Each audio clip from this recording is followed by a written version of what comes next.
नमस्कार, आपण पाहत आहात बहुजन हिताय न्यूज, जनसामान्यांचा बुलंद आवाज। पत्रकार परिषद बोलवली होती, काय नियोजन पत्रकार परिषद? Indian medical association Chhatrapati Sambhajinagar शाखेतर्फे आपण यावर्षी वैद्यकीय साहित्य संस्कृती संमेलन घेत आहोत। हे 2 दिवसीय मोठे संमेलन आहे। 14 आणि 15 फेब्रुवारी म्हणजे शनिवार आणि रविवार 2 दिवस चालेल। मंथन हॉल MIT इथे आपण घेणार आहोत। त्याची कॅपॅसिटी 1000 प्रेक्षक बसण्याची आहे। याच्यामध्ये आपण 2 दिवस, पहिल्या दिवशी सगळ्यात सुरुवातीला जे आहे ते विद्यार्थ्यांसाठी आपण 3 स्पर्धा छत्रपती संभाजीनगर शाळेमध्ये आपण आयोजित केलेल्या आहेत। पहिली स्पर्धा आहे निबंध स्पर्धा, दुसरी वक्तृत्व स्पर्धा आणि तिसरी जी आहे ती चित्रकला स्पर्धा।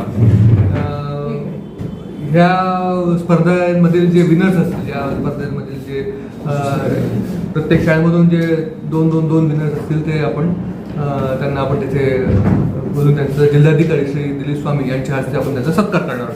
त्यानंतर ध्वजारोहण, IMAचा ध्वजारोहण होईल। हा त्यानंतर मुख्य कार्यक्रम आपला सुरू होईल। मुख्य कार्यक्रमामध्ये पहिल्यांदा आपण मराठी कवी संमेलन, त्यानंतर सेकंड कार्यक्रम त्याच्यामध्ये मराठी गझल संमेलन आणि नंतर आपण त्याच्यामध्ये ललित लेख वाचन, डॉक्टरांचे ललित लेख वाचन आपण घेणार आहोत। आणि नंतर लगेचच मंथन हॉल इथेच माकडाच्या हाती शॅम्पेन असं डॉक्टरांनी बसवलेलं नाटक आपण त्या दिवशी तिथे रसिकांच्या समोर सादर करणार आहोत। दुसऱ्या दिवशी मुख्य कार्यक्रम सुरू होईल सकाळी 9 वाजता। 9 वाजता पहिलं त्याच्यामध्ये magic, making of the magic, Shri Mangesh Hadawale जे की टिंग्या या चित्रपटाचे दिग्दर्शक आहेत, त्याचं एक सत्र होईल। नंतर पत्रास कारणकी, श्री अरविंद जगताप मोठे लेखक, पत्रास कारणकी याचं सत्र आपण आयोजित केलेलं आहे।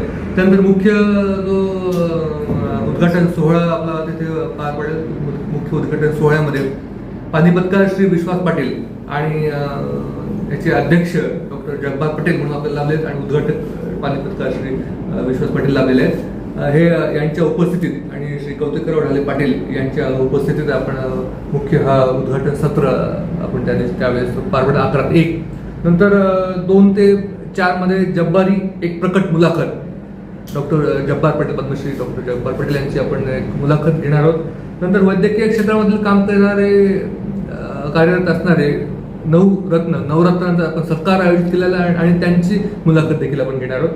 नंतर प्रकाशकांच्या दुनियेत अध्यक्ष श्री बाबा भांड यांची आपण मुलाखत घेणार आहोत। प्रकाशक म्हणजे वैद्यकीय साहित्यिक म्हणा किंवा कुठलेही साहित्यिक प्रकाशक करताना काय खबरदारी घेतली पाहिजे किंवा कुठलं साहित्य आपण प्रकाशित होईल कसं करता येईल याविषयी आपण प्रकट मुलाखत करणार आहोत। समारोप आणि ठराव वाचन देखील याचं नंतर होणार आहे। आणि सगळ्यात महत्वाची जमेची बाजू म्हणजे ऑलरेडी आपल्याला 300च्या वरती लेख आणि कविता पार्टिसिपेट्स आलेले आहेत। 1000 आपण करण्याचं आपण एक टार्गेट ठेवलेलं आहे। 1000 डॉक्टरांपर्यंत पोहोचताना 1000 तिथे मंथन हॉलमध्ये येण्याचं आपण नियोजन केलेलं आहे। या निमित्ताने छत्रपती संभाजीनगरच्या नागरिकांना तुम्ही काय आवाहन करणार? छत्रपती संभाजीनगर नागरिकांसाठी, शहरातील नागरिकांसाठी हे आवाहन राहील की हे वैद्यकीय साहित्य संस्कृती संमेलनाच्या रूपामध्ये आपल्याला एक साहित्य पर्वणीच आपल्याला लाभलेली आहे। सर्व नागरिकांना विनंती आहे की त्यांनी आपला अमूल्य वेळ तिथे येऊन 14 आणि 15 2 दिवस तिथे आपला अमूल्य वेळ घेऊन तिथे या वैद्यकीय साहित्याचा आस्वाद उठावा। कार्यक्रमाची वेळ काय असणार आहे? कार्यक्रमाची वेळ 14 आणि 15 फेब्रुवारी शनिवार आणि रविवार सकाळी 9 वाजेपासून ते संध्याकाळी 6 वाजेपर्यंत हे मुख्य कार्यक्रम रविवारी असेल आणि आधीचा शनिवारचा कार्यक्रम सकाळी 9 ते रात्री 10:30 पर्यंत असणार। कारण नाटक मोठं आहे, नाटक जे आहे ते रात्री 8:30 सुरू होऊन 10:30 पर्यंत चालेल। आपलं नाव? मी डॉक्टर अनुकूल टाकळकर, अध्यक्ष Indian medical association Chhatrapati Sambhajinagar शाखा। तसेच आपल्याला कार्याध्यक्ष या संमेलनाचे डॉक्टर शहाजी तौर म्हणून लाभलेले आहेत। तसेच doctor Amol Deshmukh, doctor Urmila Kakurkar, doctor Yashwant Gade, doctor Yogesh Lakkas, doctor Shivaji Pole, doctor Sanjay Patne याचा सर्व आयोजक समितीतर्फे या सर्व नागरिकांना मी विनंती करतो की त्यांनी या साहित्य संमेलनाचा आस्वाद उठावा।